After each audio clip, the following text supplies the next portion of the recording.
ಆತ್ಮೀಯ ವಿದ್ಯಾರ್ಥಿಗಳೇ, ಇವತ್ತು ನಾವು 8ನೇ ತರಗತಿಯಲ್ಲಿ 3ನೆಯ ಅಧ್ಯಾಯವಾದಂತಹ ಸಂಶ್ಲೇಷಿತ ಎಳೆಗಳು ಮತ್ತು ಪ್ಲಾಸ್ಟಿಕ್ಗಳು ಎನ್ನುವಂತಹ ಅಧ್ಯಾಯದ ಬಗ್ಗೆ ನಾವೀಗ ತಿಳ್ಕೊಳ್ಳೋಣ. ಆ ಒಂದು ಅಧ್ಯಾಯದ ಹೆಸರು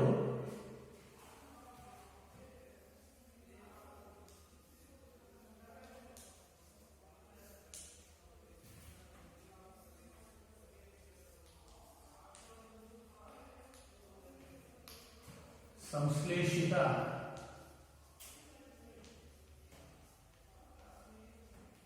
ಎಳೆಗಳು ಮತ್ತು ಪ್ಲಾಸ್ಟಿಕ್ಗಳು.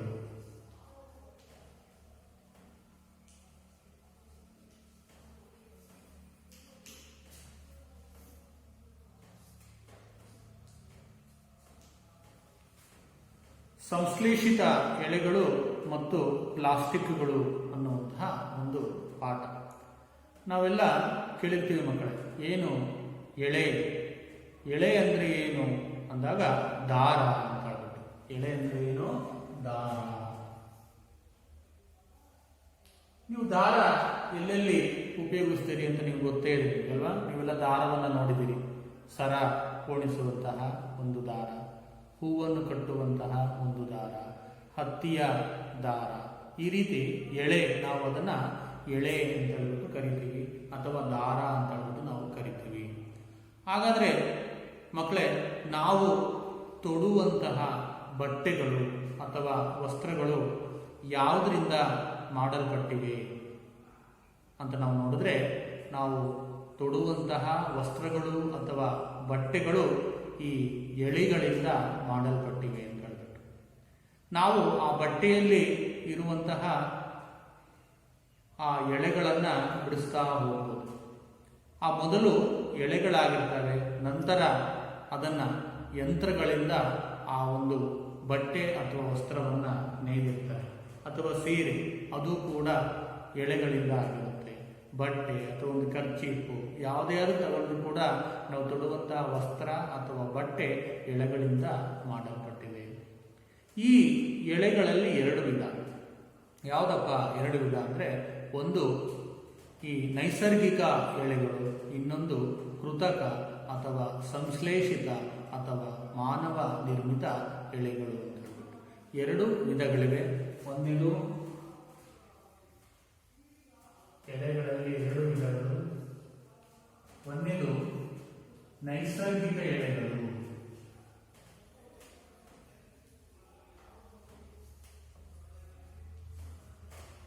ಎರಡನೇದು ಕೃತಕ ಅಥವಾ ಸಂಶ್ಲೇಷಿತ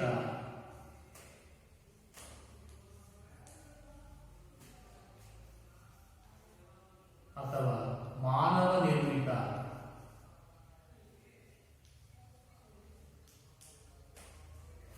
ಎಳೆಗಳು.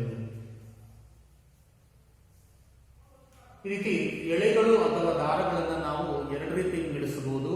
ಒಂದು ನೈಸರ್ಗಿಕ ಎಳೆಗಳು, ಎರಡನೇದು ಮಾನವ ನಿರ್ಮಿತ ಅಥವಾ ಕೃತಕ ಅಥವಾ ಸಂಶ್ಲೇಷಿತ ಎಳೆಗಳು. ಇಲ್ಲಿ ಹೆಸರೇ ಹೇಳುತ್ತೆ ಮಕ್ಕಳು, ಏನು ನೈಸರ್ಗಿಕ ಎಳೆಗಳು ಅಂದ್ರೆ ಏನು, ಸಂಶ್ಲೇಷಿತ ಎಳೆಗಳು ಅಂದ್ರೆ ಏನು ಅಂತ ಹೇಳ್ಬಿಟ್ಟು. ನೈಸರ್ಗಿಕ ಎಳೆಗಳು ಅಂದ್ರೆ ಏನಪ್ಪಾ ಅಂದ್ರೆ, ಈ ಪ್ರಕೃತಿಯಲ್ಲೇ ದೊರೆಯುವಂತಹ ಕಚ್ಚಾ ವಸ್ತುಗಳಿಂದ ಎಳೆಗಳನ್ನ ತಯಾರಿಸುವಂಥದ್ದು.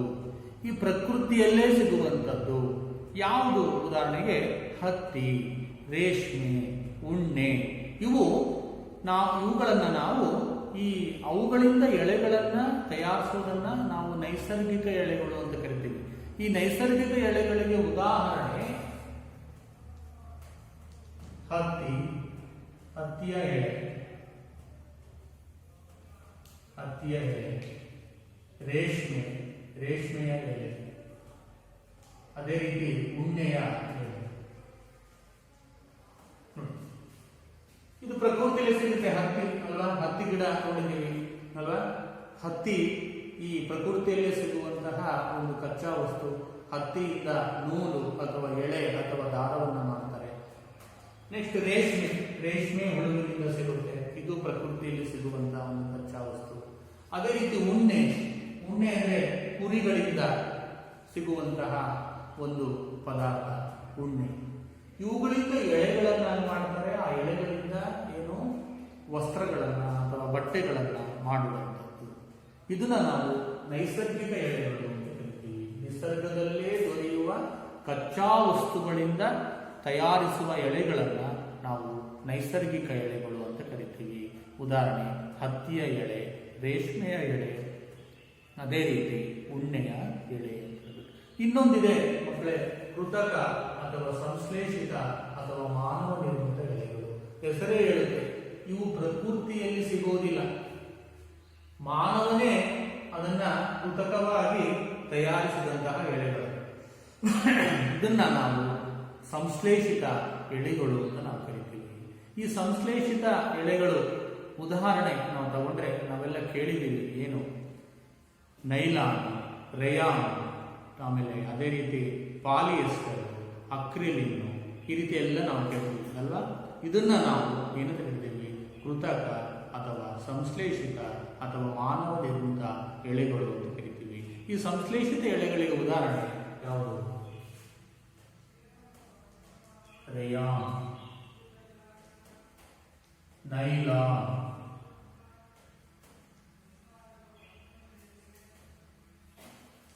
ಅದೇ ರೀತಿ ಪಾಲಿಯೆಸ್ಟರ್,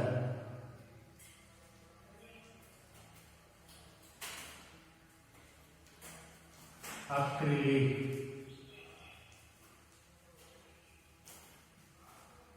ಪಾಲಿಯೆಸ್ಟರ್, ಅಕ್ರಿಲಿಕ್, ಇವೆಲ್ಲವನ್ನ ನಾವು ಕೃತಕ ಅಥವಾ ಸಂಶ್ಲೇಷಿತ ಅಥವಾ ಮಾನವ ನಿರ್ಮಿತ ಎಳೆಗಳು ಅಂತ ನಾವು ಕರಿತೀವಿ. ನೋಡಿ, ಈ ರೀತಿ ಎರಡು ವಿಧ ಮಾಡ್ಬೋದು ನಾವು ಎಳೆಗಳಲ್ಲಿ ಅಲ್ವಾ? ಒಂದು ನೈಸರ್ಗಿಕ ಎಳೆಗಳು, ಇನ್ನೊಂದು ಮಾನವ ನಿರ್ಮಿತ ಅಥವಾ ಸಂಶ್ಲೇಷಿತ ಅಥವಾ ಕೃತಕ ಎಳೆಗಳು. ಕೃತಕ ಎಳೆಗಳು ಅಥವಾ ಸಂಶ್ಲೇಷಿತ ಎಳೆಗಳು ಮತ್ತು ಮಾನವ ನಿರ್ಮಿತ ಎಳೆಗಳ ಉದಾಹರಣೆ ರೇಯಾನ್, ನೈಲಾನ್, ಪಾಲಿಯೆಸ್ಟರ್, ಅಕ್ರಿಲಿಕ್ ಕೇಳಬಹುದು ನೀವು.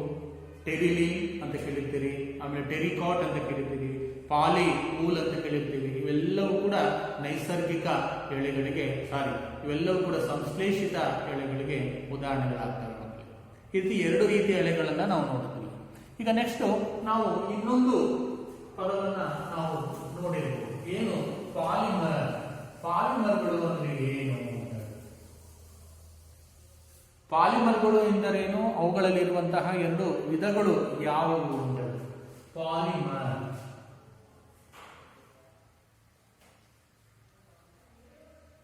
ಪಾಲಿಮರ್ಗಳು ಏನು?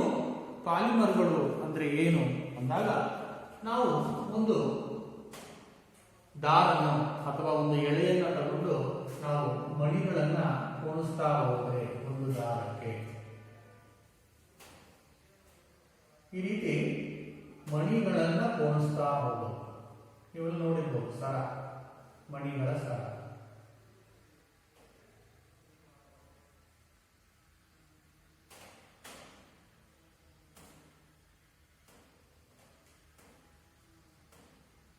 ಈ ರೀತಿ ಒಂದು ಎಳೆಗೆ ಮಣಿಗಳನ್ನ ಪೋಣಿಸ್ತಾ ಹೋದ್ರೆ ಇಲ್ಲಿ ಸುಮಾರು ಮಣಿಗಳಿರ್ಬೋದು. ಆ ಮಣಿಗಳನ್ನ ನಾವು ಘಟಕಗಳು ಅಂತ ಕರೀಬಹುದು. ಘಟಕಗಳು ಅಂತ ಕರೀಬಹುದು. ಇಡೀ ಈ ದಾರದಲ್ಲಿ ಮಣಿ ಇರುವ ಸರವನ್ನ ನಾವು ಪಾಲಿಮರ್ ಅಂತ ಕರೀಬಹುದು. ಪಾಲಿಮರ್ ಅಂತ ಕರೀಬಹುದು. ಏನು ಪಾಲಿಮರ್ ಅಂದ್ರೆ ಏನಪ್ಪಾ ಅಂದ್ರೆ ಇದು ಒಂದು ರಾಸಾಯನಿಕ ವಸ್ತು. ಪಾಲಿಮರ್ ಅಂದ್ರೆ ಏನಪ್ಪಾ ಅಂದ್ರೆ ಒಂದು ರಾಸಾಯನಿಕ ವಸ್ತು. ಈ ರಾಸಾಯನಿಕ ವಸ್ತುಗಳಲ್ಲಿ ಮಾನೋಮರ್ ಎನ್ನುವಂತಹ ಅಥವಾ ಮರ್ ಎನ್ನುವಂತಹ ಘಟಕಗಳನ್ನ ಹೊಂದಿರುತ್ತೆ. ಇದನ್ನ ನಾವು ಪಾಲಿಮರ್ ಅಂತ ನಾವು ಕರಿತೀವಿ. ಇಲ್ಲಿ ಪಾಲಿ ಅಂದ್ರೆ ಅನೇಕ, ಪಾಲಿ ಅಂದ್ರೆ ಅನೇಕ, ಮರ್ ಅಂದ್ರೆ ಘಟಕ,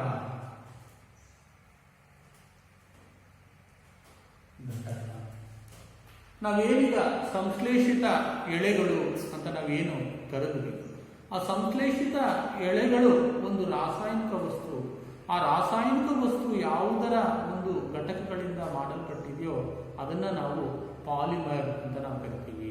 ಈಗ ನೈಲಾನ್ ಒಂದು ಪಾಲಿಮರ್, ಅದೇ ರೀತಿ ರೇಯಾನ್ ಒಂದು ಪಾಲಿಮರ್, ಪಾಲಿಯೆಸ್ಟರ್ ಒಂದು ಪಾಲಿಮರ್. ಇದನ್ನ ನಾವು ಪಾಲಿಮರ್ಗಳು ಅಂತ ನಾವು ಕರಿತೀವಿ. ಈ ಪಾಲಿಮರ್ಗಳು ಅಂದ್ರೆ ಪಾಲಿ ಅಂದ್ರೆ ಏನು, ಅನೇಕ ಅಂತ, ಮರ್ ಅಂದ್ರೆ ಏನು, ಘಟಕಗಳು ಅಂತ ಹೇಳ್ಬಿಟ್ಟು. ಈ ರೀತಿ ಇದು ಒಂದು ಪಾಲಿಮರ್ ಅಂತ ನಾವು ತಗೊಂಡ್ರೆ ಈ ಪಾಲಿಮರ್ನಲ್ಲಿ ಈ ಮಣಿಗಳನ್ನ ನಾವು ಘಟಕಗಳು ಅಂತ ನಿರ್ಧರಿಸಬಹುದು. ಮಣಿಗಳನ್ನ ಘಟಕಗಳು ಅಂತ ನಾವು ತಿಳಿಸಬಹುದು. ಉದಾಹರಣೆ ನೋಡಿ, ಪಾಲಿಯೆಸ್ಟರ್. ಪಾಲಿಯೆಸ್ಟರ್ ಪಾಲಿಯೆಸ್ಟರ್ ಅನ್ನೋದು ಒಂದು ಪಾಲಿಮರ್. ಇದು ಒಂದು ಪಾಲಿಮರ್. ಈ ಪಾಲಿಮರ್ ಅಲ್ಲಿ ಪಾಲಿಯೆಸ್ಟರ್ ಎನ್ನುವಂತಹ ಅಣುಗಳಿರ್ತವೆ. ಪಾಲಿಯೆಸ್ಟರ್ ಎನ್ನುವಂತಹ ಅಣುಗಳಿರ್ತವೆ. ಇವುಗಳನ್ನ ನಾವು ಮರ್ಗಳು ಅಂತ ಕರೆಯಬಹುದು. ಈ ರೀತಿ ಪಾಲಿಯೆಸ್ಟರ್ ಎನ್ನುವಂತಹ ಅನೇಕ ಘಟಕಗಳು ಸೇರಿಕೊಂಡು ಏನಾಗಿರುತ್ತೆ, ಪಾಲಿಯೆಸ್ಟರ್ ಎಂಬ ಪಾಲಿಮರ್ ಆಗಿರುತ್ತೆ. ನೋಡಿ, ಪಾಲಿಮರ್ ಅಂದ್ರೆ ಏನಪ್ಪಾ ಅಂದ್ರೆ ಇದು ರಾಸಾಯನಿಕ ವಸ್ತುವಾಗಿದ್ದು ಅನೇಕ ರಾಸಾಯನಿಕ ಘಟಕಗಳನ್ನು ಹೊಂದಿರುತ್ತೆ. ಇದನ್ನ ನಾವು ಪಾಲಿಮರ್ಗಳು ಅಂತ ನಾವು ಕರಿತೀವಿ. ಇಲ್ಲಿ ಪಾಲಿ ಅಂದ್ರೆ ಏನಪ್ಪಾ ಅಂದ್ರೆ ಅನೇಕ, ಮರ್ ಅಂದ್ರೆ ಏನಪ್ಪಾ ಅಂದ್ರೆ ಘಟಕಗಳು ಅಂತ ಹೇಳಿ ಕರಿತೀವಿ. ಅದೇ ಈ ಪಾಲಿಮರ್ಗಳಲ್ಲಿ ಮತ್ತೆ ಎರಡು ವಿಧ. ಒಂದು ನೈಸರ್ಗಿಕ ಪಾಲಿಮರ್ಗಳು, ಇನ್ನೊಂದು ಸಂಶ್ಲೇಷಿತ ಅಥವಾ ಕೃತಕ ಪಾಲಿಮರ್ಗಳು. ನೈಸರ್ಗಿಕ ಪಾಲಿಮರ್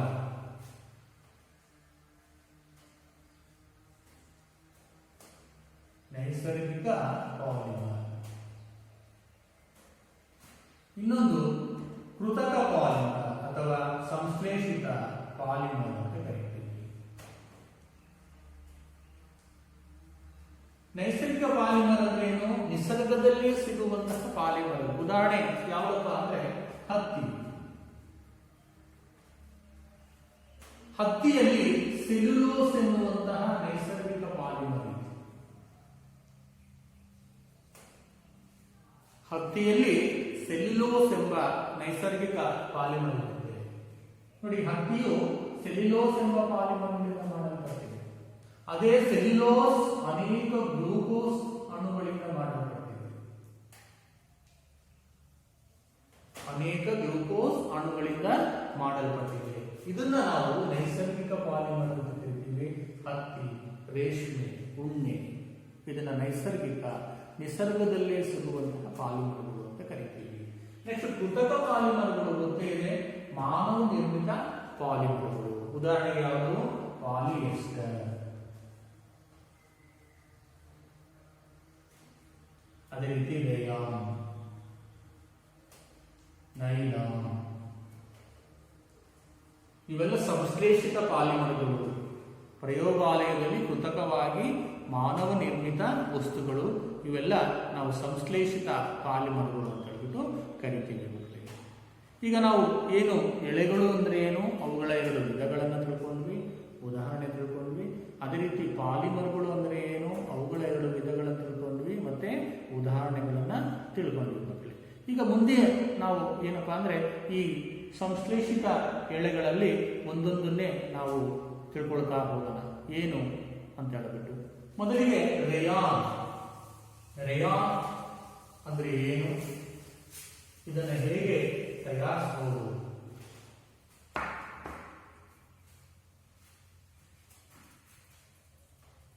ರೇಯಾನ್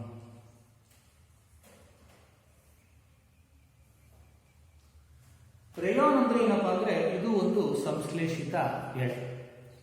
ಇದು ಒಂದು ಸಂಶ್ಲೇಷಿತ ಎಳೆ. ಇದನ್ನ ನಾವು ರೇಯಾನ್ ಅಂತ ಕರಿತೀವಿ.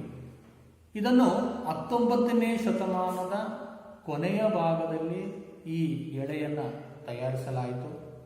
ಇದನ್ನ ಕೃತಕ ರೇಷ್ಮೆ ಅಂತಲೂ ಕೂಡ ಕರೀತಾರೆ. ಅದೇ ರೀತಿ ಇದನ್ನ ಮರದ ತಿರುಳಿನಿಂದ ಪಡೆದರು. ಗೊತ್ತೇ ಇದೆ, ಮರದ ತಿರುಳು ಒಂದು ನೈಸರ್ಗಿಕ ಕಚ್ಚಾ ವಸ್ತು. ಪಡೆದರು ಇದನ್ನ ಮಾನವ ನಿರ್ಮಿತ ಎಳೆ ಅಂತ ಹೇಳ್ಬಿಟ್ಟು ಕರೀತಾರೆ. ಇದು ರೇಷ್ಮೆಗಿಂತ ಅಗ್ಗ, ಕಡಿಮೆ ಬೆಲೆ. ಅದೇ ರೀತಿ ಇದನ್ನು ರೇಷ್ಮೆ ಎಳೆಗಳಂತೆಯೇ ಇದನ್ನು ನೇಯ್ಗೆ ಮಾಡಬಹುದು. ಆಮೇಲೆ ಇದಕ್ಕೆ ವೈವಿಧ್ಯಮಯ ಬಣ್ಣಗಳ ರಂಗನ್ನು ನೀಡಬಹುದು. ನೋಡಿ, ಇದು ಗುಣಗಳು, ಈ ರಯಾನ್ನ ಗುಣಲಕ್ಷಣಗಳು ಏನು? ಇದು ಸಂಶ್ಲೇಷಿತ ಎಳೆ.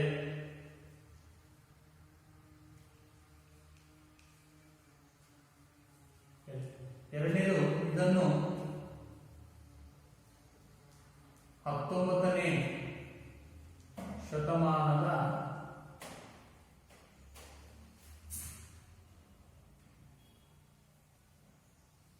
ಕೊನೆ ಭಾಗದಲ್ಲಿ ಕಂಡುಹಿಡಿದು.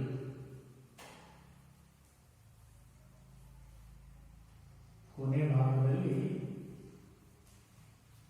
ಕಂಡುಹಿಡಿದು.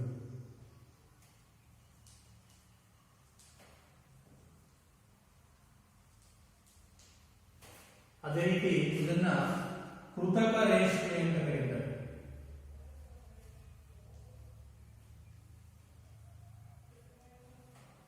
ಕೃತಕ ರೇಷ್ಮೆ ಎಂದು ಕರೆಯುತ್ತಾರೆ. ರೇಯಾನನ್ನ ಕೃತಕ ರೇಷ್ಮೆ ಎಂದು ಕರೆಯುತ್ತಾರೆ. ಕೃತಕ ರೇಷ್ಮೆ ಇದು ರೇಷ್ಮೆಗಿಂತ ಅಗ್ಗ.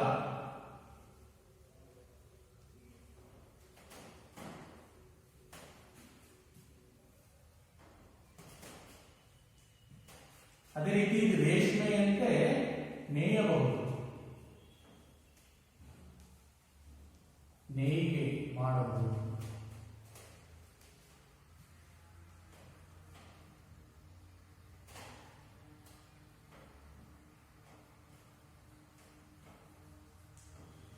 ರೇಷ್ಮೆಯಂತೆ ನೇಯ್ಗೆ ಮಾಡಬಹುದು. ಅದೇ ರೀತಿ ವಿವಿಧ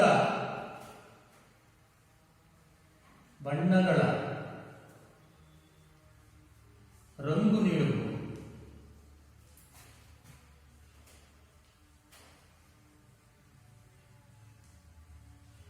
ವಿವಿಧ ಬಣ್ಣಗಳ ರಂಗನ್ನ ನೀಡಬಹುದು, ವೈವಿಧ್ಯಮಯ ರಂಗುಗಳನ್ನು ನೀಡಬಹುದು.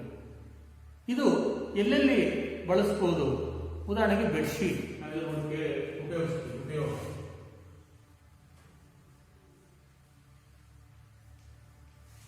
ಬೆಡ್ಶೀಟ್ಗಳ ತಯಾರಿಕೆಯಲ್ಲಿ, ಬೆಡ್ಶೀಟ್ ತಯಾರಿಕೆಗೆ ಮರದ ತಿರುಳಿಗೆ ಹತ್ತಿಯೊಂದಿಗೆ ಮಿಶ್ರಣ ಮಾಡ್ತಾರೆ. ರಯಾನ್ನ ಹತ್ತಿಯೊಂದಿಗೆ ಮಿಶ್ರಣ ಮಾಡ್ತಾರೆ. ಬೆಡ್ಶೀಟ್ ಹತ್ತಿಯೊಂದಿಗೆ ಮಿಶ್ರಣ ಮಾಡ್ತಾರೆ. ಅದೇ ರೀತಿ ಕಾರ್ಪೆಟ್,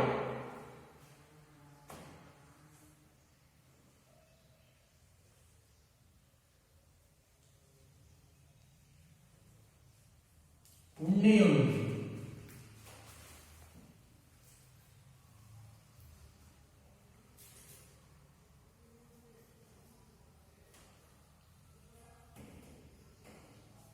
ಉಣ್ಣೆಯೊಂದಿಗೆ ರೇಯಾನನ್ನು ಮಿಶ್ರಣ ಮಾಡ್ತಾರೆ. ಇದು ಉಪಯೋಗಗಳು, ಮುಖ್ಯ ಉಪಯೋಗಗಳು. ನಾವು ಬೆಡ್ಶೀಟು ಅದು ನೋಡಿ ಹತ್ತಿದಲ್ಲ, ಆದರೆ ಆ ಹತ್ತಿಯ ಜೊತೆಗೆ ರೇಯಾನನ್ನ ಸೇರಿಸಿ ಅದನ್ನು ನೇಯ್ಗೆ ಮಾಡಿರ್ತಾರೆ ಬೆಡ್ಶೀಟ್. ಅದೇ ರೀತಿ ಕಾರ್ಪೆಟ್ಗಳು ಮತ್ತೆ ನೆಲಕ್ಕೆ ಹಾಕಿರ್ತಾರೆ ಕಾರ್ಪೆಟ್ಗಳು. ಆ ಕಾರ್ಪೆಟ್ಗೆ ಆ ರಯಾನ್ಗೆ ಏನನ್ನು ಸೇರಿಸಿರ್ತಾರೆ? ಉಣ್ಣೆಯನ್ನು ಸೇರಿಸಿರ್ತಾರೆ. ಹಾಗಾಗಿ ಅಷ್ಟೊಂದು ಗಟ್ಟಿ ಬರುತ್ತದೆ. ನೋಡಿ, ನಾವು ರೇಯಾನ್ನ ಲಕ್ಷಣಗಳನ್ನ ನೋಡ್ತಾ ಹೋದ್ರೆ, ರೇಯಾನ್ ಒಂದು ಸಂಶ್ಲೇಷಿತ ಎಳೆ. ಇದನ್ನು 19ನೇ ಶತಮಾನದ ಕೊನೆಯ ಭಾಗದಲ್ಲಿ ಕಂಡುಹಿಡಿದ್ರು. ಇದನ್ನು ಕೃತಕ ರೇಷ್ಮೆ ಅಂತ ಕರೀತಾರೆ. ಯಾಕಂದ್ರೆ ರೇಷ್ಮೆ ಇದ್ದಂಗೆ ಇರುತ್ತೆ, ಉಳಿಯುತ್ತೆ. ಇದು ರೇಷ್ಮೆಗಿಂತ ಅಗ್ಗ, ಕಡಿಮೆ ಬೆಲೆ. ರೇಷ್ಮೆಯಂತೆ ನೇಯ್ಗೆ ಮಾಡಬಹುದು ಇದನ್ನ. ಅದೇ ರೀತಿ ಇದು ವೈವಿಧ್ಯಮಯ ಬಣ್ಣಗಳ ರಂಗು ನೀಡಬಹುದು ಇದಕ್ಕೆ. ಇದರ ಉಪಯೋಗ ಏನಪ್ಪಾ ಅಂದ್ರೆ ಬೆಡ್ಶೀಟ್ಗಳ ತಯಾರಿಕೆಯಲ್ಲಿ, ಬೆಡ್ಶೀಟ್ ತಯಾರಿಕೆಯಲ್ಲಿ ರೇಯಾನನ್ನ ಹತ್ತಿಯೊಂದಿಗೆ ಮಿಶ್ರಣ ಮಾಡ್ತಾರೆ. ಅದೇ ರೀತಿ ಕಾರ್ಪೆಟ್ ತಯಾರಿಕೆಯಲ್ಲಿ ಆ ಒಂದು ರೇಯಾನನ್ನ ಉಣ್ಣೆಯೊಂದಿಗೆ ಮಿಶ್ರಣ ಮಾಡ್ತಾರೆ. ಇದು ರೇಯಾನ್ ಆಯ್ತು. ರೇಯಾನ್ ಅಂದ್ರೆ ಏನು? ಈಗ ನೆಕ್ಸ್ಟ್ ನೈಲಾನ್ ಅಂತ. ನೈಲಾನ್ ಅಂದ್ರೆ ಏನು? ಅದನ್ನ ಎಲ್ಲೆಲ್ಲಿ ಉಪಯೋಗಿಸ್ತಾರೆ?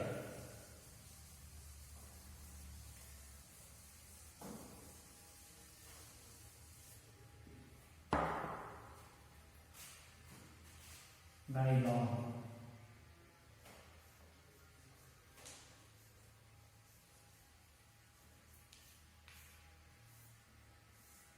ಮಕ್ಕಳೇ, ನೀವೆಲ್ಲ ಬೆಳಿಗ್ಗೆ ಎದ್ದ ನಂತರ ನಾವು ಹಲ್ಲುಜ್ಜುತ್ತೀವಿ ಅಲ್ವಾ, ಬ್ರಷ್ ಮಾಡ್ತೀವಿ.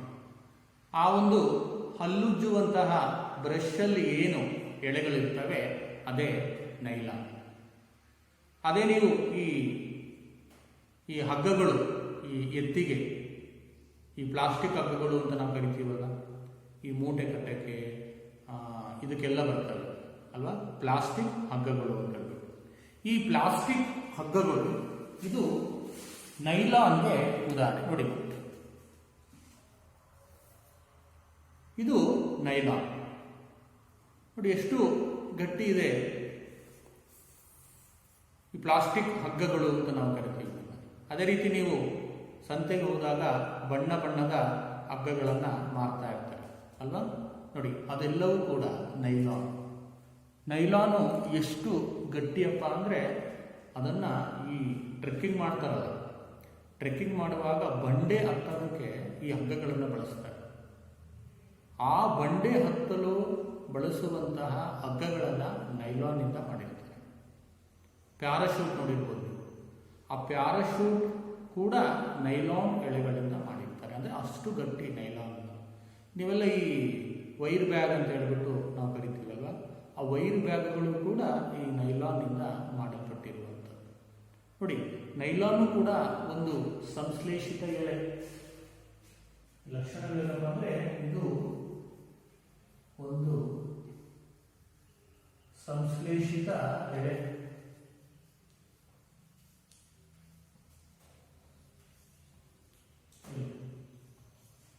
ಸಂಶ್ಲೇಷಿತ ಎಳೆ. ಈ ನೈಲಾನ್ 1931ರಲ್ಲಿ ಯಾವುದೇ ಕಚ್ಚಾ ವಸ್ತುವನ್ನು ಬಳಸದೆ ತಯಾರಿಸಿದಂತಹ ಪದಾರ್ಥ. ಎಷ್ಟರಲ್ಲಿ? 1931ರಲ್ಲಿ.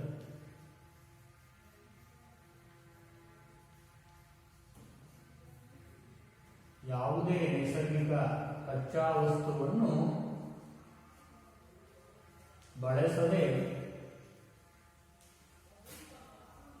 ತಯಾರಿಸಿದ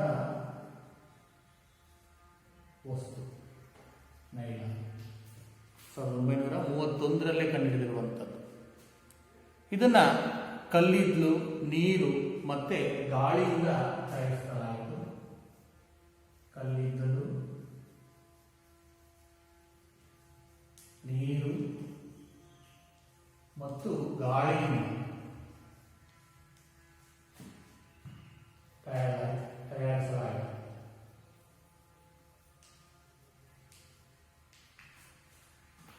ತಯಾರಿಸಲಾಯಿತು. ಇದು ಮೊಟ್ಟ ಮೊದಲ ಸಂಪೂರ್ಣ ಸಂಶ್ಲೇಷಿತ ವಸ್ತು.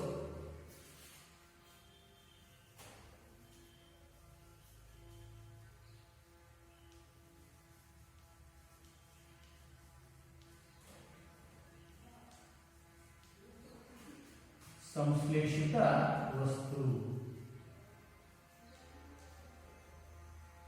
ನೈಲಾನ್ ಮೊಟ್ಟ ಮೊದಲ ಸಂಪೂರ್ಣ ಸಂಶ್ಲೇಷಿತ ವಸ್ತು. ಬೇರೆ ಏನು, ಇದು ಗಟ್ಟಿ, ಇದು ತುಂಬಾ ಗಟ್ಟಿಯಾಗಿರುತ್ತೆ, ಸ್ಥಿತಿಸ್ಥಾಪಕ ಮತ್ತು ಹಗುರವಾಗಿರುತ್ತೆ. ಇದು ತುಂಬಾ ಗಟ್ಟಿಯಾಗಿರುತ್ತೆ. ನೋಡ್ರಿ, ಅದು ವೈರ್ ಎಷ್ಟು ಗಟ್ಟಿ ಇದೆ ಅಲ್ವಾ. ನೋಡಿ ಎಷ್ಟು ಗಟ್ಟಿ ಇದೆ ವೈರು, ತುಂಬ ಗಟ್ಟಿ. ಸ್ಥಿತಿಸ್ಥಾಪಕ ಗುಣವನ್ನು ಹೊಂದಿರುತ್ತೆ. ಅದೇ ರೀತಿ ಇದು ಹಗುರವಾಗಿರುತ್ತೆ. ಆಮೇಲೆ ಇದು ಹೊಳಪನ್ನು ಹೊಳೆಯುತ್ತೆ. ಆಮೇಲೆ ಇದನ್ನು ನಾವು ಸುಲಭವಾಗಿ ತೊಳಿಬೋದು.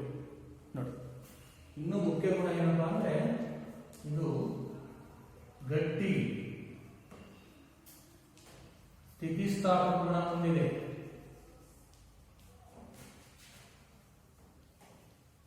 ಮತ್ತು ಹಗುರವಾಗಿ.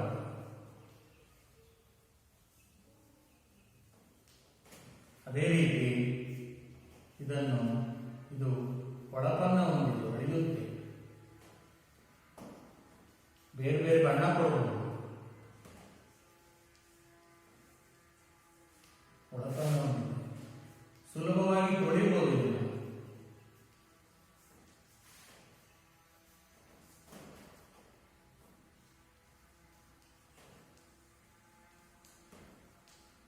ಸುಲಭವಾಗಿ ತೊಳೆಯಬಹುದು. ನೋಡಿ, ಇವು ಲಕ್ಷಣಗಳು ಏನು. ನೈಲಾನ್ ಅಂದ್ರೆ ಏನಪ್ಪ ಅಂದ್ರೆ ಇದು ಒಂದು ಸಂಶ್ಲೇಷಿತ ಎಳೆ. ಇದನ್ನು 1931ರಲ್ಲಿ ಯಾವುದೇ ಕಚ್ಚಾ ವಸ್ತುವನ್ನ, ನೈಸರ್ಗಿಕ ಕಚ್ಚಾ ವಸ್ತುವನ್ನ ಬಳಸದೆ ತಯಾರಿಸಿದಂತಹ ಒಂದು ವಸ್ತು. ಇದನ್ನು ಮೊದಲು ಕಲ್ಲಿದ್ದಲು, ನೀರು ಮತ್ತು ಗಾಳಿಯಿಂದ ತಯಾರಿಸಲಾಯಿತಂತೆ. ಇದನ್ನ ಮೊಟ್ಟ ಮೊದಲು ಸಂಪೂರ್ಣವಾಗಿ ತಯಾರಿಸಿದಂತಹ ಒಂದು ಸಂಶ್ಲೇಷಿತ ವಸ್ತು ಇದು. ಇದು ಗಟ್ಟಿ, ತುಂಬಾ ಗಟ್ಟಿ ಇರುತ್ತೆ. ಸ್ಥಿತಿಸ್ಥಾಪಕ ಗುಣ, ಸ್ಥಿತಿಸ್ಥಾಪಕ ಅಂದ್ರೆ ಹಿಗ್ಗಿದ್ರೆ ಹಿಗ್ಗುತ್ತೆ, ಬಿಟ್ಟರೆ ಕುಗ್ಗುತ್ತೆ. ಅದೇ ರೀತಿ ಹಗುರ, ವೇಟ್ಲೆಸ್ ಆಗಿರುತ್ತೆ. ಇದು ಒಳಪನ್ನ ಹೊಂದಿದೆ. ಅದೇ ರೀತಿ ಸುಲಭವಾಗಿ ತೊಳಿಬಹುದು. ಇದಕ್ಕೆ ಬೇರೆ ಬೇರೆ ಬಣ್ಣಗಳ ರಂಗುಗಳನ್ನು ಕೊಡಬಹುದು. ಇದು ನೈಲಾನ್ನ ಗುಣಲಕ್ಷಣ. ಇದರ ಉಪಯೋಗಕ್ಕೆ ಬಂದು ಎಲ್ಲೆಲ್ಲಿ ನಾವು ಇದನ್ನ ನೈಲಾನ್ ಅನ್ನು ಬಳಸ್ತೀವಿ ಅಂದಾಗ ಈ ನೈಲಾನ್ ಶಾಕ್ಸ್ ಅಂತ ಕಲಿಸ್ತೀವಿ. ಈ ಶೂ ಸಾಕ್ಸ್ ಅಂತ ಕಲಿಯೋದಲ್ಲ, ಅದೇ ರೀತಿ ನೈಲಾನ್ ಶಾಕ್ಸ್ ಅಂದ್ರೆ ಕಾಲ್ಚೀಲ. ಅದೇ ರೀತಿ ಹಗ್ಗಗಳು, ಟೆಂಟ್ಗಳು ನೋಡಿದೀವಲ್ಲ, ಪ್ಲಾಸ್ಟಿಕ್ ಟೆಂಟ್ಗಳು ಅಂತ ಇರ್ತಾವಲ್ಲ, ಅವು ತುಂಬ ಗಟ್ಟಿಯಾಗಿರ್ತವೆ. ಟೆಂಟ್ಗಳ ತಯಾರಿಕೆಯಲ್ಲಿ ಹಲ್ಲುಜ್ಜುವಂತಹ ಬ್ರಷ್ಗಳು, ಕಾರಿನ ಬೆಲ್ಟ್ ಸೀಟುಗಳು, ಆಮೇಲೆ ನಿದ್ರಾ ಚೀಲಗಳು, ಆಮೇಲೆ ಪರದೆಗಳು, ಸ್ಕ್ರೀನ್ಗಳು, ಮನೆಯಲ್ಲಿ ಸ್ಕ್ರೀನ್ ಬಳಸ್ತಾರಲ್ಲ ಕಿಟಕಿ ಮತ್ತು ಬಾಗಿಲಿಗೆ, ಸ್ಕ್ರೀನ್ಗಳು, ಪ್ಯಾರಾಶೂಟ್ಗಳು, ಬಂಡೆಗಳನ್ನು ಹತ್ತಲು ಬಳಸುವಂತಹ ಹಗ್ಗಗಳ ತಯಾರಿಕೆಯಲ್ಲಿ ಬಳಸ್ತಾರೆ. ಉಪಯೋಗ ನೋಡೋಣ.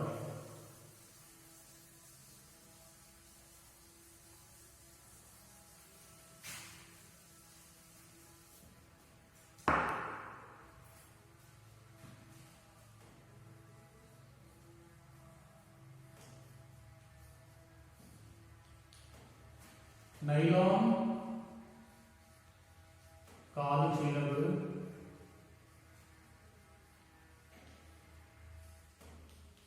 ನೈಲಾನ್ ಹಗ್ಗಗಳು,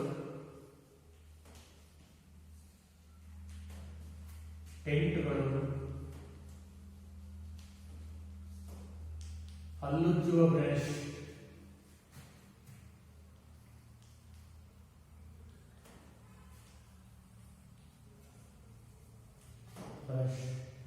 ಅದೇ ರೀತಿ ಕಾರಿನ ಸೀಟ್ ಬೆಲ್ಟ್ಗಳು,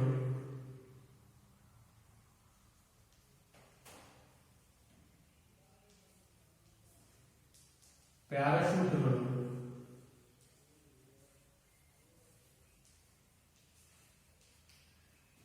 ಬಂಡೆಗಳನ್ನು ಹತ್ತುವ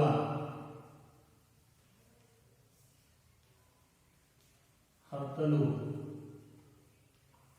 ಬಳಸುವ ಹಗ್ಗಗಳು,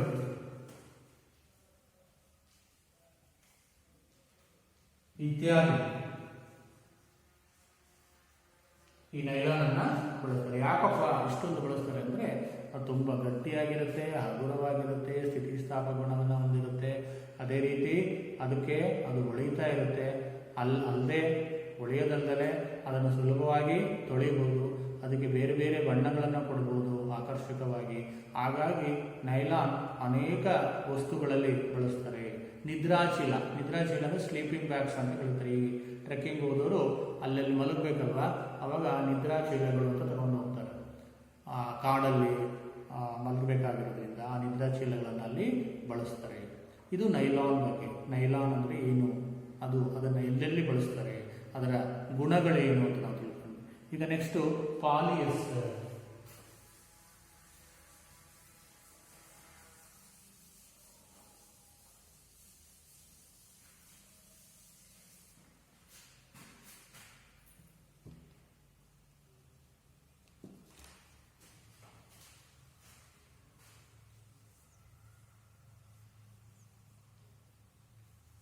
ಪಾಲಿಸ್ಟರ್ ಅಂತ ಕೇಳಿದ್ವಿ ನಾವು.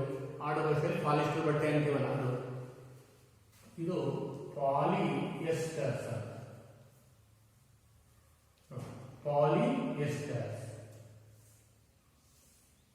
ಪಾಲಿಯೆಸ್ಟರ್ ಇದು ಕೂಡ ಒಂದು ಸಂಶ್ಲೇಷಿತ ಎಳೆ.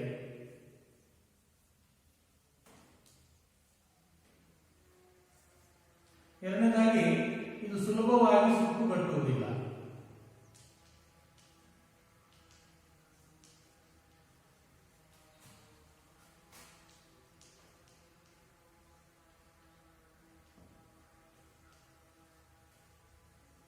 ಇದು ಒಂದು ಸಂಶ್ಲೇಷಿತ ಇದೆ. ಇದನ್ನ ಸುಲಭವಾಗಿ ಸುಕ್ಕಟ್ಟೋದಿಲ್ಲ, ಗರಿಗರಿಯಾಗಿಯೇ ಇರುತ್ತೆ.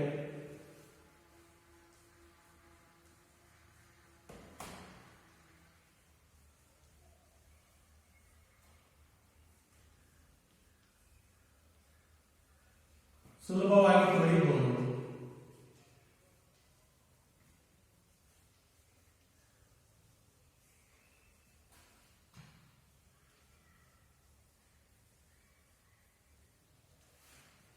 ಪಾಲಿಸ್ಟ್ ಸೀರೆ, ಪಾಲಿಸ್ಟ್ ಶರ್ಟು, ಈ ರೀತಿ ನಾವು ಕರಿತೀವಿ ಅಲ್ವಾ, ಬಟ್ಟೆಗಳು. ಯಾಕಪ್ಪ ಈ ಪಾಲಿಸ್ಟು ಇವು ಸುಲಭವಾಗಿ ಸುಕ್ಕಟ್ಟೋದಿಲ್ಲ. ನೋಡಿರ್ಬೋದು, ಛತ್ರಿಯಲ್ಲಿ ಬಳಸಿರ್ತಾರೆ ಪಾಲಿಸ್ಟ್ ಅಲ್ವಾ, ಪಾಲಿಸ್ಟ್ ಬಟ್ಟೆ ಅಂತ ಛತ್ರಿಗಳಲ್ಲಿ ಬಳಸಿರ್ತಾರೆ. ಅದು ಮಳೆ ಬಂದಾಗ ನೆನೆಯುತ್ತೆ ಬಟ್ಟೆ, ಆದರೂ ಬೇಗ ಒಣಗಿಬಿಡುತ್ತಲ್ಲ. ನೋಡಿ, ಸುಕ್ಕುಗಟ್ಟುತ್ತಾ ಛತ್ರಿ ಬಟ್ಟೆ? ಇಲ್ಲ. ಆ ಛತ್ರಿಯಲ್ಲಿ ಬಳಸುವಂತಹ ಬಟ್ಟೆ ಅದು ಪಾಲಿಯೆಸ್ಟರ್ ಬಟ್ಟೆ, ಉಳಿತಾ ಇರುತ್ತೆ ನೋಡಿ ಅಲ್ವಾ. ನೀರು ಬೇಗ ನೆಂದರೆ ಬೇಗ ಒಣಗೋಗುತ್ತೆ, ಆಮೇಲೆ ಸುಕ್ಕುಗಟ್ಟೋದಿಲ್ಲ, ಗರಿಗರಿಯಾಗೇ ಇರುತ್ತೆ, ಸುಲಭವಾಗಿ ತೊಳೆಯಬಹುದು ಈ ಪಾಲಿಯೆಸ್ಟರ್ ಅಂತ ಅಲ್ವಾ. ಇದು ಪಾಲಿಯೆಸ್ಟರ್ ಅಂತ ನೋಡಿ. ಪಾಲಿ ಅಂದ್ರೆ ಅನೇಕ ಎಸ್ಟರ್ಗಳಿರ್ತವೆ, ಇದು ಒಂದು ಪಾಲಿಮರ್. ಪಾಲಿಯೆಸ್ಟರ್ ಅಂದರೆ ಇದು ಕೂಡ ಒಂದು ಪಾಲಿಮರ್ ಅಂತ ಹೇಳ್ಬಿಟ್ಟು ನಾವು ಕರಿತೀವಿ. ಅದೇ ರೀತಿ ಇನ್ನೊಂದು ಬರುತ್ತೆ, ಪೆಟ್ ಅಂತ ಹೇಳ್ಬಿಟ್ಟು. ಈ ಪೆಟ್ ಅಂತ ಕೇಳಿರ್ಬೋದು ನೀವು. ಈ ಏನು ಪೆಟ್ ಅಂದ್ರೆ ಏನಪ್ಪ ಅಂದರೆ, ಈ ಪೆಟ್ ಹೆಸರಿನ ಕೆಲವು ಬಾಟ್ಲಿಗಳನ್ನು, ಪಾತ್ರೆಗಳನ್ನು, ಅದೇ ರೀತಿ ಈ ಕೆಲವು ಈ ರಗ್ಗುಗಳನ್ನು ನಾವು ಬಳಸ್ತಾ ಹೋಗ್ತೀವಿ. ಬಾಟ್ಲಿಗಳು, ಫಿಲ್ಮ್ಗಳು, ವೈರ್ಗಳನ್ನು ಬಳಸ್ತಾ ಹೋಗ್ತೀವಿ ಪೆಟ್ ಅಂತ ಹೇಳ್ಬಿಟ್ಟು. ಇದು ಕೂಡ ಈ ಪಾಲಿಯೆಸ್ಟರ್ನಿಂದ ತಯಾರಿಸಿದಂತಹ ಒಂದು ಏನು ವಸ್ತು, ಏನು ಪೆಟ್ ಅಂತ. ಈಗ ನಾವು ಪಾಲಿಯೆಸ್ಟರ್ ಅಂದರೆ ಏನು ತಿಳ್ಕೊಂಡ್ರಲ್ಲ, ಇದು ಒಂದು ನೈಜ ಸಂಶ್ಲೇಷಿತ ಇದೆ. ಇದರ ಗುಣಗಳೇನಪ್ಪ ಅಂದರೆ, ಇದನ್ನು ಸುಲಭವಾಗಿ ಸುಕ್ಕಟ್ಟೋದಿಲ್ಲ, ಗರಿಗರಿಯಾಗಿ ಇರುತ್ತದೆ, ಆಮೇಲೆ ಸುಲಭವಾಗಿ ತೊಳೆಯಬಹುದು ಅಲ್ವಾ. ಇದನ್ನ ಎಲ್ಲಿ ಬಳಸ್ತಾರೆ ಅಂದರೆ, ಬಟ್ಟೆಗಳ ತಯಾರಿಕೆ, ಅದೇ ರೀತಿ ಹಗ್ಗಗಳ ತಯಾರಿಕೆಯಲ್ಲಿ, ಛತ್ರಿಗಳ ತಯಾರಿಕೆಯಲ್ಲಿ ನಾವು ಇದನ್ನ ಬಳಸ್ತೀವಿ. ಅದೇ ರೀತಿ ಪೆಟ್ ಅಂದ್ರೆ ಏನು ಅಂತ ತಿಳ್ಕೊಳ್ಳೋಣ.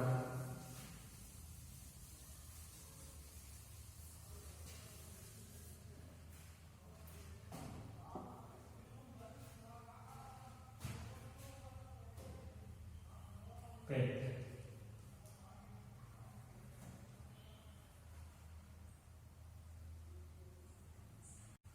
ಪೆಟ್ನ ವಿಸ್ತೃತ ರೂಪ ಪೆಟ್ನ ವಿಸ್ತೃತ ರೂಪ ಪಾಲಿ ಈಥಲಿನ್ ಟೆರಿಫ್ಥಲೇಟ್ ಅಂತ ಹೇಳ್ತಾರೆ.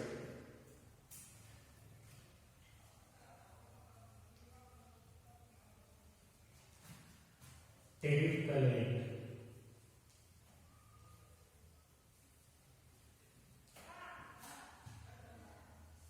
ಪಾಲಿ ಈಥಲಿನ್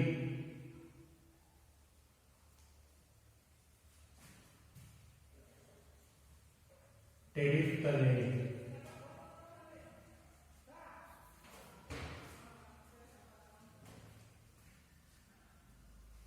ಪಾಲಿ ಈಥಲಿನ್ ಟೆರಿಫ್ಥಲೇಟ್ ಅನ್ನುವಂತಹ ಒಂದು ವಸ್ತುವನ್ನು ನಾವು ಪೆಟ್ ಅಂತ ಕರಿತೀವಿ. ಇದು ಪಾಲಿಯೆಸ್ಟರ್ನಿಂದ ತಯಾರಿಸುವಂತಹ ಒಂದು ವಸ್ತು ಪೆಟ್ ಅಂದ್ರೆ. ಇದರ ಉಪಯೋಗ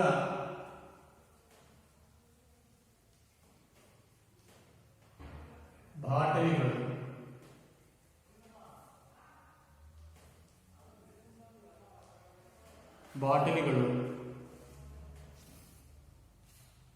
ಪಾತ್ರೆಗಳು,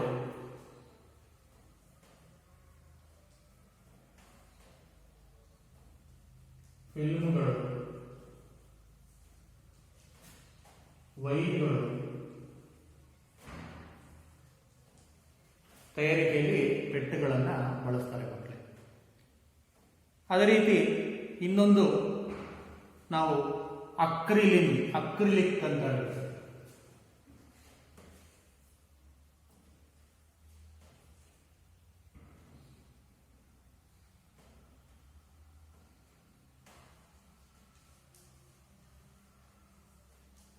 ಅಕ್ರಿಲಿಕ್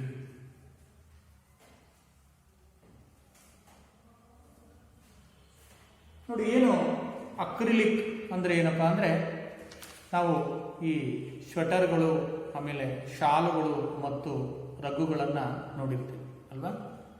ಈ ಸ್ವೆಟರ್ಗಳು, ಶಾಲುಗಳು ಮತ್ತು ರಗ್ಗುಗಳನ್ನು ಸಾಮಾನ್ಯವಾಗಿ ನಿಸರ್ಗದಲ್ಲಿ ಸಿಗುವಂತಹ ಉಣ್ಣೆಗಳಿಂದ ತಯಾರಿಸಬೇಕು. ಆದರೆ ಆ ಉಣ್ಣೆ ತುಂಬ ಕಾಸ್ಟ್ಲಿ ಅಥವಾ ತುಂಬ ಬೆಲೆ ಜಾಸ್ತಿ ಇರೋದ್ರಿಂದ ಅದಕ್ಕೆ ನಾವು ಈ ಅಕ್ರಿಲಿಕ್ ಎನ್ನುವಂತಹ ಒಂದು ವಸ್ತುವನ್ನು ಸೇರಿಸ್ತಾರೆ.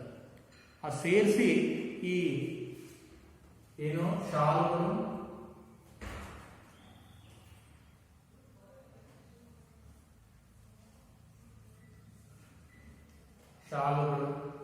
ಅದೇ ರೀತಿ ಸ್ವೆಟರ್ಗಳು,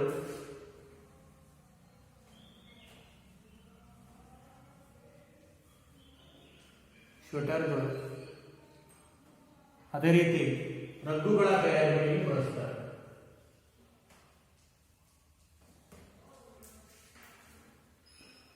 ಅಕ್ರಿಲಿಕ್ ಅನ್ನುವಂತಹ ವಸ್ತುವನ್ನ ಸೇರಿಸಿ ಬಡುವಂಥದ್ದು. ಈ ಅಕ್ರಿಲಿಕ್ ಕೂಡ ನಾವು ಇದಕ್ಕೆ ವಿವಿಧ ಬಣ್ಣಗಳನ್ನು ಕೊಡಬಹುದು.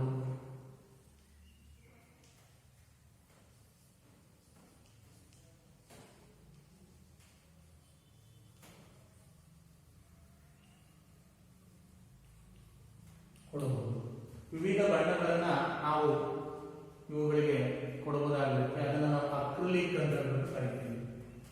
ಅಕ್ರಿಲಿಕ್ ಕೂಡ ಒಂದು ಸಂಶ್ಲೇಷಿತ ಎಳೆನೆ. ಈ ಉಣ್ಣೆಗೆ ಬದಲಾಗಿ ನಾವು ಈ ಅಕ್ರಿಲಿಕ್ ಅನ್ನು ಬಳಸ್ತೀವಿ. ನೀವೆಲ್ಲ ಶಾಲೆಲ್ಲ ನೋಡಿರ್ತೀರಿ. ಆಮೇಲೆ ಅದೇ ರೀತಿ ಸ್ವೆಟರ್ಗಳು, ಅದೇ ರೀತಿ ರಗ್ಗುಗಳು ಈ ಅಕ್ರಿಲಿಕ್ ಇಂದ ತಯಾರು ಮಾಡ್ತಾರೆ.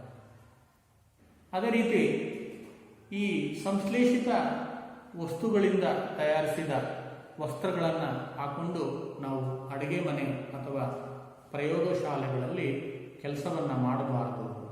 ಯಾಕೆ? ಇದು ಒಂದು ಪ್ರಶ್ನೆ ಬರುತ್ತೆ ಮತ್ತೆ. ಅಡಿಗೆ ಮನೆ ಮತ್ತು ಪ್ರಯೋಗಶಾಲೆಗಳಲ್ಲಿ ಸಂಶ್ಲೇಷ ಅಂದರೆ ರಯಾನು, ನೈಲಾನ್, ಪಾಲಿಯೆಸ್ಟರ್, ಅಕ್ರಿಲಿಕ್ಕು ಇಂಥವನ್ನೆಲ್ಲ ವಸ್ತ್ರಗಳನ್ನು ಧರಿಸಿಕೊಂಡು ನಾವು ಕೆಲಸವನ್ನು ಮಾಡಬಾರದು. ಯಾಕೆ? ನಾವಲ್ಲಿ ಮುಖ್ಯವಾಗಿ ಬೆಂಕಿಯನ್ನು ಉಪಯೋಗಿಸ್ತೀವಿ ಅಡುಗೆ ಮಾಡೋಕ್ಕೆ ಅಥವಾ ಪ್ರಯೋಗಾಲಯಕ್ಕೆ. ಇದಕ್ಕೆ ಏನಾದರೂ ಆಕಸ್ಮಿಕವಾಗಿ ಬೆಂಕಿ ತಗುಲಿದ್ರೆ ಬೇಗ ಹತ್ಕೊಳ್ಳುತ್ತೆ ಬೆಂಕಿ. ಆಮೇಲೆ ಬೇಗ ಬೆಂಕಿ ಹತ್ಕೊಂಡು ಅದು ನಮ್ಮ ಚರ್ಮಕ್ಕೆ ಅಂಟ್ಕೊಂಡ್ಬಿಡುತ್ತೆ. ಹಾಗಾಗಿ ತುಂಬ ಅಪಾಯ. ಹಾಗಾಗಿ ಇಂತಹ ಬಟ್ಟೆಗಳನ್ನು ಹಾಕೊಂಡು ನಾವು ಅಡುಗೆ ಮನೆ ಅಥವಾ ಪ್ರಯೋಗಶಾಲೆಯಲ್ಲಿ ಇರಬಾರದು ಅಂತ ಹೇಳ್ಬಿಟ್ಟು ಮಕ್ಕಳು, ಇದು ಬಹಳ ಇಂಪಾರ್ಟೆಂಟ್. ಈ ಸಂಶ್ಲೇಷಿತ ನೂಲುಗಳಿಂದ ತಯಾರಿಸಿದ ಬಟ್ಟೆಗಳನ್ನು ಧರಿಸಿಕೊಂಡು ನಾವು ಅಡುಗೆ ಮಾಡೋದಾಗಿರ್ಬೋದು, ಪ್ರಯೋಗಶಾಲೆಯಲ್ಲಿ ಪ್ರಯೋಗ ಮಾಡೋದಾಗಿರ್ಬೋದು ಮಾಡಬಾರದು. ಯಾಕಂದರೆ ಇದು ತುಂಬ ಅಪಾಯಕಾರಿ. ಇಷ್ಟನ್ನು ನಾವು ನೋಡಿದ್ವಿ. ರಯಾನು, ನೈಲಾನು, ಅದೇ ರೀತಿ ಪಾಲಿಯೆಸ್ಟರ್, ಅಕ್ರಿಲಿಕ್ ಅಂದರೆ ಏನು, ಪೆಟ್ ಅಂದರೆ ಏನು, ಅವುಗಳ ಉಪಯೋಗಗಳನ್ನು ನಾವು ತಿಳ್ಕೊಂಡ್ವಿ. ಅದೇ ರೀತಿ ಅಡುಗೆ ಮನೆಯಲ್ಲಿ ಮತ್ತು ಪ್ರಯೋಗಶಾಲೆಯಲ್ಲಿ ನಾವು ಯಾಕೆ ಸಂಶ್ಲೇಷಿತ ನೂಲುಗಳಿಂದ ತಯಾರಿಸಿದಂತಹ ಬಟ್ಟೆಗಳನ್ನು ಧರಿಸಿಕೊಂಡು ನಾವು ಕೆಲಸಗಳನ್ನು ಮಾಡಬಾರದು ಅಂತ ಕೂಡ ನಮಗೆ ಗೊತ್ತಾಯಿತು. ಇದನ್ನೆಲ್ಲ ನೋಡಿದಾಗ ನಾವು ಈ ಸಂಶ್ಲೇಷಿತ ಎಳೆಗಳ ಲಕ್ಷಣಗಳು ಏನಿದ್ದಾವೆ,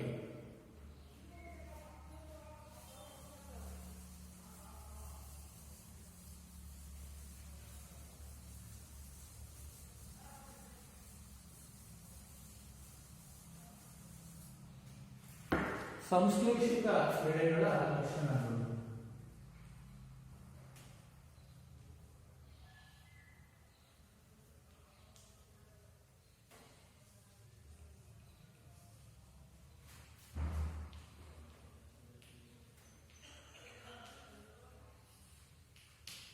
ಇವನ್ನೆಲ್ಲ ನೋಡಿದಾಗ ಸಂಶ್ಲೇಷಿತ ಎಳೆಗಳ ಲಕ್ಷಣಗಳು ನಮ್ಗೆ ಏನು ತಿಳಿತಾವೆ ಮಕ್ಕಳೇ ಅಂದರೆ, ಇವು ಬೇಗ ಒಣಗ್ತವೆ ಬಿಸಿಲಿಗೆ ಹಾಕಿದಾಗ. ಅದೇ ರೀತಿ ತುಂಬ ದಿನ ಬಾಳಿಕೆ ಬರ್ತವೆ. ಅದೇ ರೀತಿ ಅತಿ ಕಡಿಮೆ ಬೆಲೆ. ಈ ನಿಸರ್ಗದಲ್ಲಿ ಸಿಗುವಂತಹ ಕಚ್ಚಾ ವಸ್ತುಗಳಿಂದ ತಯಾರಿಸಿದ ಎಳೆಗಳಿಗಿಂತ ಕಡಿಮೆ ಬೆಲೆ. ಅದೇ ರೀತಿ ಇದು ಸುಲಭವಾಗಿ ದೊರೀತವೆ ಎಲ್ಲ ಕಡೆ. ಮತ್ತು ನಿರ್ವಹಣೆ ಬಹಳ ಸುಲಭ. ಅಂದರೆ ತಗೊಂಡೋಗೋದು, ತಗೊಂಬರೋದು, ಧರಿಸೋದು ಬಹಳ ಸುಲಭ. ನೋಡಿ ಏನು, ಇವು ಬೇಗ ಒಣಗುತ್ತವೆ.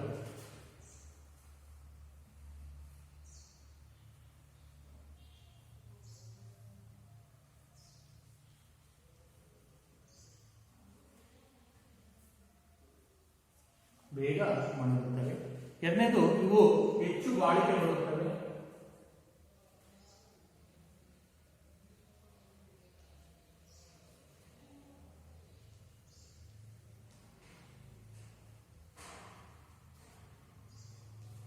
ಇವು ಹೆಚ್ಚು ಬಾಳಿಕೆ ಬರ್ತವೆ. ಅದೇ ರೀತಿ ಕಡಿಮೆ ಬೆಲೆ.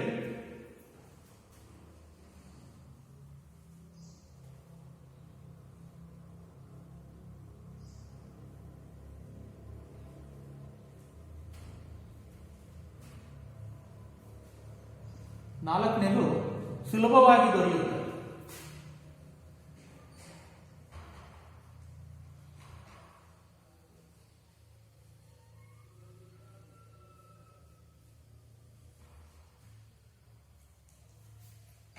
ಐದನೇದು, ನಿರ್ವಹಣೆ ಸುಲಭ.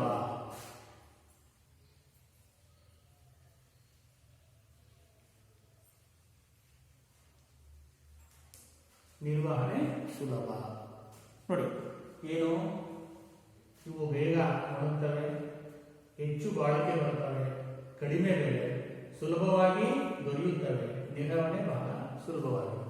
ಹಾಗಾಗಿ ಈ ಎಲ್ಲ ಉಪಯೋಗಗಳಿರೋದ್ರಿಂದ ಇವು ಹೆಚ್ಚು ಜನಪ್ರಿಯವಾಗಿರುವಂಥದ್ದು.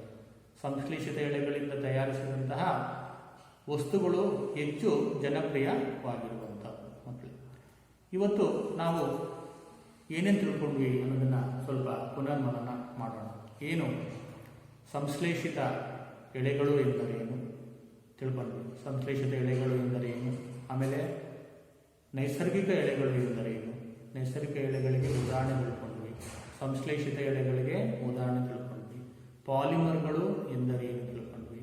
ಪಾಲಿಮರ್ಗಳಲ್ಲಿ ಎರಡು ವಿಧಗಳಿವೆ ಅಂತ ತಿಳ್ಕೊಂಡ್ವಿ. ಒಂದು ನೈಸರ್ಗಿಕ ಪಾಲಿಮರ್ಗಳು ಮತ್ತು ಇನ್ನೊಂದು ಸಂಶ್ಲೇಷಿತ ಪಾಲಿಮರ್ಗಳು ಅಂತ ಹೇಳಿದ್ವಿ. ಈ ಸಂಶ್ಲೇಷಿತ ಪಾಲಿಮರ್ಗಳಲ್ಲಿ ರಯಾನ್ನ ಗುಣಲಕ್ಷಣಗಳೇನು, ಅವುಗಳ ಉಪಯೋಗಗಳೇನು. ಅದೇ ರೀತಿ ನೈಲಾನ್ನ ಗುಣಲಕ್ಷಣಗಳೇನು, ಅವುಗಳ ಉಪಯೋಗಗಳೇನು. ಅದೇ ರೀತಿ ಪಾಲಿಯೆಸ್ಟರ್ ಅಂದ್ರೇನು, ಅವುಗಳ ಗುಣಲಕ್ಷಣಗಳೇನು, ಅವುಗಳ ಉಪಯೋಗಗಳೇನು. ಪೆಟ್ ಅಂದರೆ ಏನು, ಅವುಗಳನ್ನು ಎಲ್ಲೆಲ್ಲಿ ಬಳಸ್ತಾರೆ. ಅದೇ ರೀತಿ ಅಕ್ರಿಲಿಕ್ ಅಂದರೆ ಏನು, ಈ ಅಕ್ರಿಲಿಕ್ ಯಾವ ಯಾವ ವಸ್ತುಗಳಲ್ಲಿ ಬಳಸ್ತಾರೆ, ಯಾಕೆ ಅಂತ ತಿಳ್ಕೊಂಡ್ವಿ.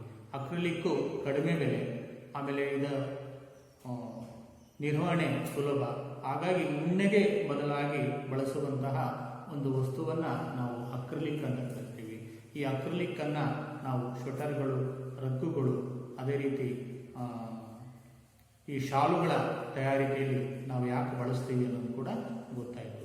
ಅದೇ ರೀತಿ ಅಡಿಗೆ ಮನೆಯಲ್ಲಿ ನಾವು ಈ ಸಂಶ್ಲೇಷಿತ ನೂಲುಗಳಿಂದ ತಯಾರಿಸಿದ ವಸ್ತುಗಳನ್ನು ಧರಿಸ್ಕೊಂಡು ಹೋಗಬಾರದು, ಯಾಕೆ ಅಂತ ತಿಳ್ತೀವಿ. ಅದಕ್ಕೆ ಕಾರಣ ಇದು ಬೇಗ ಬೆಂಕಿ ಹೊತ್ಕೊಳ್ಬೋದು. ಬೆಂಕಿ ಹೊತ್ಕೊಂಡಾಗ ಅದು ಮೈಗೆ ಅಂಟ್ಕೊಂಡ್ಬಿಡುತ್ತೆ, ಹಾಗಾಗಿ ಅಪಾಯ ಜಾಸ್ತಿ. ಹಾಗಾಗಿ ಇಂತಹ ಸಂಶ್ಲೇಷಿತ ನೂಲುಗಳಿಂದ ತಯಾರಿಸಿದ ವಸ್ತುಗಳನ್ನು ನಾವು ಧರಿಸ್ಕೊಂಡು ಅಡುಗೆ ಮನೆ ಮತ್ತು ಪ್ರಯೋಗಶಾಲೆಗೆ ಹೋಗಬಾರದು ಅಂತ ನಾವು ತಿಳ್ಕೊಂಡ್ವಿ. ಅದೇ ಈ ಸಂಶ್ಲೇಷಿತ ನೂಲುಗಳಿಂದ ತಯಾರಿಸಿದ ವಸ್ತುಗಳು ಯಾಕೆ ಜನಪ್ರಿಯವಾಗಿವೆ ಅಥವಾ ಅದರ ಲಕ್ಷಣಗಳೇನು ಅಂತ ನಾವು ತಿಳ್ಕೊಂಡಾಗ, ಇವು ಬೇಗ ಒಣಗ್ತವೆ, ಇವು ಹೆಚ್ಚು ಬಾಳಿಕೆ ಬರ್ತವೆ, ಇವು ಕಡಿಮೆ ಬೆಲೆಗೆ ಸಿಗ್ತವೆ, ಅದೇ ರೀತಿ ಇವು ಸುಲಭವಾಗಿ ದೊರೀತವೆ, ಇವುಗಳ ನಿರ್ವಹಣೆ ಸುಲಭ ಅಂತ. ಅದೇ ನೀವು ಹತ್ತಿ ಬಟ್ಟೆ ಅಥವಾ ಉಣ್ಣೆ ಬಟ್ಟೆ ಅಥವಾ ರೇಷ್ಮೆ ಬಟ್ಟೆ ಇವನ್ನು ತಗೊಂಡಾಗ ಅವು ದುಬಾರಿ. ಆಮೇಲೆ ಅವು ಬೇಗ, ಈ ಹತ್ತಿ ಬಟ್ಟೆ ಅಂತ ಗೊತ್ತಿದೆ, ಬೇಗ ಒಣಗೋದಿಲ್ಲ, ಬಿಸಿಲಲ್ಲಿ ತುಂಬ ಹೊತ್ತು ಬೇಕಾಗತ್ತೆ. ಆಮೇಲೆ ಹತ್ತಿ ಬಟ್ಟೆ ಅಂದರೆ ಭಾರ ಜಾಸ್ತಿ ಇರುತ್ತೆ, ಹಗುರ ಇರೋದಿಲ್ಲ. ಆಮೇಲೆ ರೇಷ್ಮೆ ಬಂದಾಗ ತುಂಬ ರೇಟು ತಗೊಳ್ಳೋಕ್ಕಾಗೋದಿಲ್ಲ, ಎಲ್ಲರೂ ತಗೊಳ್ಳೋಕ್ಕಾಗೋದಿಲ್ಲ. ಉಣ್ಣೆ ಅಂತೂ ಅದು ಕೂಡ ಇನ್ನೂ ರೇಟ್ ಇರುತ್ತೆ, ಎಲ್ಲರೂ ಅದನ್ನು ಉಪಯೋಗಿಸೋದಕ್ಕೆ ಸಾಧ್ಯ ಇಲ್ಲ. ಅದೇ ರೀತಿ ನಿರ್ವಹಣೆ ಸುಲಭ ನೋಡಿ ಇವೆಲ್ಲ ಅಲ್ವಾ. ನಿರ್ವಹಣೆ ಅಂದರೆ ಏನು, ಅವುಗಳನ್ನು ಮಡಚಿಡೋದು, ಒಂದು ಕಡೆಯಿಂದ ಇನ್ನೊಂದು ಕಡೆ ತಗೊಂಡು ಹೋಗೋದು ಎಲ್ಲವೂ ಕೂಡ ಸುಲಭ. ಹಾಗಾಗಿ ಇವು ಏನು ನಿಸರ್ಗದಲ್ಲಿ ಸಿಗುವ ಕಚ್ಚಾ ವಸ್ತುಗಳಿಂದ ತಯಾರಿಸಿದ ಏನು ವಸ್ತುಗಳಿವೆ ಅವುಗಳಿಂದ ಭಿನ್ನವಾಗಿವೆ. ಹಾಗಾಗಿ ಇವು ಹೆಚ್ಚು ಜನಪ್ರಿಯವಾಗಿವೆ ಅಂತ ಹೇಳ್ಬಿಟ್ಟು, ಈ ವಸ್ತುಗಳು ಹೆಚ್ಚು ಜನಪ್ರಿಯವಾಗಿವೆ. ಮಕ್ಕಳು, ಇಲ್ಲಿವರೆಗೆ ನಾವು ಈ ಸಂಶ್ಲೇಷಿತ ಎಳೆಗಳು ಅವು ಯಾವುವು, ಅವುಗಳ ಗುಣಲಕ್ಷಣಗಳೇನು, ಅವುಗಳ ಉಪಯೋಗಗಳೇನು ಅನ್ನೋದನ್ನು ನಾವು ತಿಳ್ಕೊಳ್ತಾ ಹೋಗೋದು. ಇವನ್ನೆಲ್ಲ ನೋಡಿದಾಗ ಈ ಎಳೆಗಳಿಂದ ನಮ್ಮ ಜೀವನ ಸುಲಭವಾಗಿವೆ ಅನ್ನೋದು ಕೂಡ ನಮಗೆ ಗೊತ್ತಾಗುತ್ತೆ ಮಕ್ಕಳು. ಈ ಮುಂದಿನ ಒಂದು ತರಗತಿಯಲ್ಲಿ ನಾವು ಇದರ ಒಂದು ಮುಂದಿನ ಭಾಗ ಅಂದರೆ ಪ್ಲಾಸ್ಟಿಕ್ ಅಂದರೆ ಏನು, ಅದನ್ನು ಯಾಕೆ ಉಪಯೋಗಿಸ್ತೀವಿ, ಪ್ಲಾಸ್ಟಿಕ್ಕು ಅಷ್ಟೊಂದು ಜನಪ್ರಿಯ ಆಗಿರೋದಕ್ಕೆ ಕಾರಣವೇನು ಅನ್ನೋದನ್ನು ನಾವು ಮುಂದಿನ ತರಗತಿಯಲ್ಲಿ ತಿಳ್ಕೊಳ್ಳೋಣ ಮಕ್ಕಳು. ನಮಸ್ತೆ.